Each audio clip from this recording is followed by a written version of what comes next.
All right, this is the Birddog Level 2. We're setting up in this all fours position.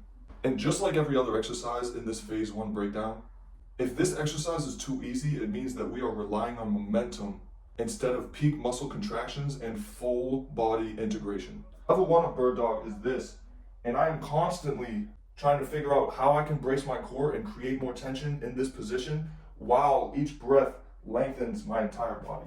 That should be hard enough as it is. Level 2 is you grab a small dumbbell. I have about 5 pounds right here. You can go 5 to 10 pounds. Get into this all fours position. Push your shoulders away from the ground.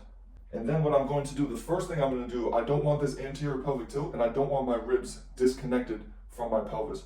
I want to be able to use my deep core muscles to stabilize that area, posterior tilt the hips, and then from there, I'm just going to row this weight straight towards my hips. And you see my forearm is not angled at all, and I am not using any momentum in any of the muscles that just yank this weight off the ground.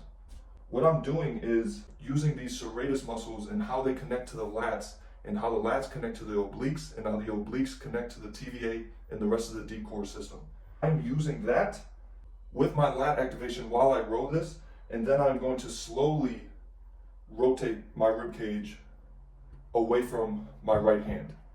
And what you're going to find is when you're in this position, these obliques should be working in a way that they have never worked before. And basically what I want to do is try to work on this thoracic extension, but not if it just disconnects from this entire system. Again, this exercise is about building the integration of all these muscles together. So just holding it right here for 30 seconds or 5 to 8 deep breath cycles should be difficult enough as it is. And what I want to do is on every exhale, you're squeezing the glutes and tucking them into a posterior tilt, and then squeezing these ab muscles as much as you can. And then on every inhale, I'm trying to find new expansion in this position without disconnecting the entire chain. So try those. You can do some slow reps on each side if you feel that you are ready to progress.